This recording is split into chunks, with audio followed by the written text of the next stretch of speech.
नमस्कार दोस्तों, बोलो जय श्री राम, बोलो हनुमते नमः।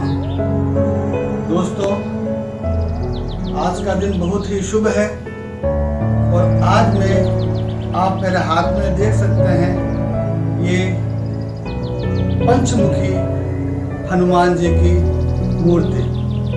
तो दोस्तों, आज अष्टमी है और कृष्ण पक्ष की ये अष्टमी है और आज अपन ये पंचमुखी बालाजी की या पंचमुखी हनुमान जी की मूर्ति है जो अपने घर के मुख्य द्वार या प्रवेश द्वार पे लगाएंगे। दोस्तों, वैसे आपको मालूम होगा कि हर घर में कहीं ना कहीं वास्तु दोष होता है। तो अगर आपके घर में किसी तरह का वास्तु दोष है तो अगर आप पंचमुखी हनुमान जी की मूर्ति घर के बाहर स्थापित करते हैं तो आपका कोई भी किसी तरह का वास्तु दोष दूर हो सकता है। अक्सर कहा जाता है दोस्तों कि दक्षिण मुखी जो भी मकान होता है, जो भी घर होता है, वह अशुभ होता है। इसलिए काफ़ी लोग हैं जो दक्षिण मुखी वाले मकान को या प्लॉट को खरीदना पसंद नहीं करते हैं। बाकी की जो दिशाएं हैं उसमें लोग हैं जो मकान बनाते भी हैं और भूखंड खरीदते भी हैं। लेकिन जो दक्षिण मुखी मकान है, जिसका मकान का मुख दक्षिण दिशा की तरफ है, उसको लोग काफ़ी पसंद करते हैं। तो दोस्तों, कोई भी आपको घबराने की ज़रूरत नहीं है। अगर आप दक्षिण दिशा के मकान में रह रहे हैं और अगर आपके मन में ये भावना है कि हमने दक्षिण मकान का घर ले लिया है और काफ़ी ग्रह दोष है, काफ़ी कठिनाइयाँ आ रही है, काफ़ी समस्या आ रही है, घर का कोई क्लेश है, तो आप घबराइए मत। आपको कुछ करने की आवश्यकता नहीं है। किसी मकान में, किसी भी कमरे में, कोई भी रसोई में आपको तोड़ फोड़ करने की कोई भी आवश्यकता नहीं है। मात्र आप एक काम करना है, आपको पंचमुखी बालाजी की मूर्ति या पंचमुखी बालाजी की तस्वीर आपको अपने घर के बाहर, जो कि दक्षिण दिशा की तरफ है, वहाँ आपको मतलब लगानी है। दोस्तों, अमूमन अपन देखते हैं, अक्सर अपन देखते हैं कोई भी पंडित जी, कोई भी वास्तु शास्त्री अपने घर पे आता है और जब अपने घर का वो मौका मुआयना करता है तो वो अपने घर में वास्तु दोष का एक कारण बताता है। और जो वास्तु दोष के कारण जो घर में जो समस्या उत्पन्न होती है, आप मानते हैं कोई भी समस्या हो सकती है घर में, जैसे कि आपके कोई भी रोग उत्पन्न हो सकता है, पैसों का है जो आपके पैसों की कमी हो सकती है, किसी भी, मेरे कहने का मतलब है कि किसी तरह की कोई भी घटना या वास्तु दोष के हिसाब से आपके मन में अगर घर कर गई है और वास्तव में वास्तु दोष अगर है तो आप उन्नति भी नहीं कर सकते हैं। तो आप पंचमुखी बालाजी की ये मूर्ति स्थापित करें तो वास्तु दोष से निवारण आपका हो सकता है। अब दोस्तों, मैं आपको बताना चाहूँगा कि हनुमान जी ने ये पंचमुखी रूप धारण क्यों किया था। आपने रामायण देखी होगी, रामायण आपने पढ़ी भी होगी। जब रावण सीता माता को ले गया था और राम जी और हनुमान जी की सेना ने लंका पे चढ़ाई की थी और रावण और राम जी के बीच में जब युद्ध होने लगा और मेघनाथ की जब मौत हो गई तो रावण मेघनाथ की मौत से बहुत ही क्रोधित हो गया था। तो उसने किसी भी प्रकार से छल कपट से उसके मन में था कि मैं राम और लक्ष्मण का वध करूं। अंत में वो क्या हुआ, जब मेघनाथ की मौत हो गई तो वो अपने भाई के पास गया जिसका नाम अहिरावण था और वो पाताल लोक में रहता था। जब रावण अहिरावण के पास ये मदद लेने गया कि आपको राम और रावण का वध करना है और किसी भी प्रकार से उनको बंदी बनाकर उनको उनकी बलि देनी है, तो अहिरावण बहुत ही पराक्रमी राक्षस था। काफ़ी उसको ये आती थी, विद्या आती थी, राक्षसी विद्या आती थी। तो वो रात को साधु के वेश में उनकी पूरी जो वानर सेना है उनको उसने मूर्छित कर दिया और नाग पास चलाकर राम और लक्ष्मण जी को बांधकर उनको मूर्छित करके अपने पाताल लोक में आ गया। अंत में जब वानर सेना को होश आया और विभीषण को यह मालूम चल गया कि कोई न कोई मोह माया जाल से आया है और राम और लक्ष्मण जी को छल से लेके चला गया है, तो विभीषण भी एक राक्षसी कुल का था, तो उसने अपनी माया से ये मालूम कर लिया कि राम और लक्ष्मण कहाँ है। तो उन्होंने अपने माया जाल से ये पता लगा दिया कि यही रावण है जो पाताल लोक में राम और लक्ष्मण को लेके चला गया है। अब हनुमान जी को विभीषण द्वारा ये आदेश मिला कि आप ही ऐसे शख्स हैं जो कि राम और लक्ष्मण की जान बचा सकते हैं, और उन्होंने पूरी विधि बता दी कि आपको राम लक्ष्मण है जो कहाँ मिलेंगे, क्योंकि रावण के जितने भी भेद थे वो विभीषण जानता था। अतः हनुमान जी ने भगवान श्री राम का नाम लेके पाताल लोक की तरफ गए। पाताल लोक में जब हनुमान जी गए तो उनको द्वारपाल में एक वानर उनको मिला। उन्होंने देखा कि एक बहुत ही अष्टपुष्ट बलशाली एक वानर वहाँ अहि रावण के द्वार पे खड़ा है। तो उन्होंने उनका परिचय पूछा, तो उसने कहा कि मेरा नाम मकरध्वज है, और उन्होंने कहा कि हे पिताजी, मैं आपका ही पुत्र हूँ। तब हनुमान जी ने मकरध्वज से कहा कि तू मेरा पुत्र कैसे है। तब मकरध्वज ने कहा कि मेरी माँ ने मुझको एक बात कही है, वो मैं आपको सुनाता हूँ। जब आप सीता की खोज में आए थे और आपने लंका का दहन किया था, तब आपने लंका के बाहर जो सागर था, एक नदी थी, उसमें आपने अपनी पूंछ बुझाई थी। तो वहाँ आपके श्रम से पसीने की बूंद उस पानी में गिरी।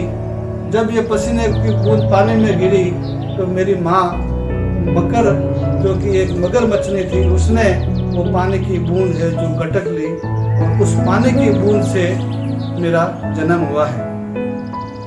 अंत में जब इस मकर को अहि रावण के रसोई खाने में लाया गया और जब उसको चीरा गया, तब मेरा जन्म वहाँ हुआ। तब अहि रावण ने मुझको पाला पोसा और मुझको ही उसने बड़ा किया और अपने द्वारपाल के रूप में स्थित किया। अंत में ये जब वार्ता खत्म हो गई तो भक्त हनुमान जी ने और मकरध्वज के बीच में बहुत ही पराक्रमी युद्ध हुआ, और मकरध्वज को उन्होंने बंदी बना लिया। और आगे जाके देखा कि राम और लक्ष्मण मूर्छित अवस्था में नागपाश में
घर के मुख्य द्वार पर ये पंचमुखी बालाजी की मूर्ति स्थापित करूंगा। आप देख सकते हैं ये बालाजी सर्वप्रथम है जो सिंदूर और चमेली का जो तेल है उसमें बालाजी के लिलाट पर अपन तिलक कर देते हैं।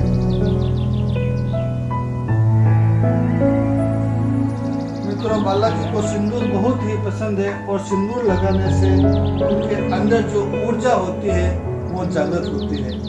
तो आप जब भी चाहे ये मूर्ति स्थापित करें, चाहे कोई फोटो या तस्वीर स्थापित करें, तो पंचमुखी बालाजी के माथे पे आप सिंदूर का टीका जरूर लगाएं। जब भी आप ये सिंदूर का टीका लगाएंगे तो उनकी है जो शक्ति प्रबल रहेगी और आपके घर के जो आने वाली नकारात्मक शक्ति है वो दूर होगी।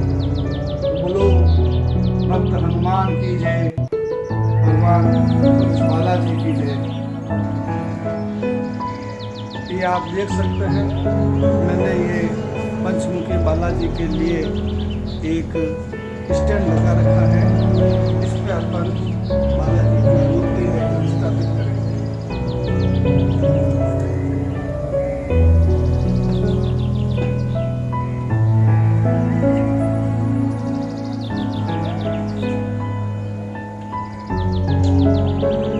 दोस्तों, आप देख सकते हैं कि मैंने मेरे घर की दक्षिण दिशा की तरफ है और ये मैंने बालाजी की मूर्ति स्थापित कर दी है।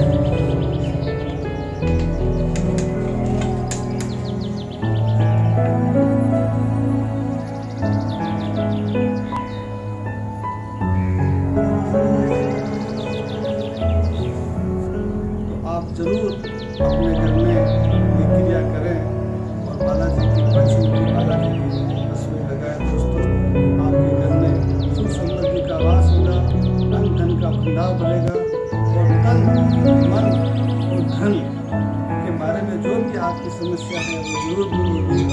बोलो जय श्री राम, बोलो भक्त हनुमान की जय, बोलो पंचमुखी बालाजी, बोलो जय श्री रामचंद्र।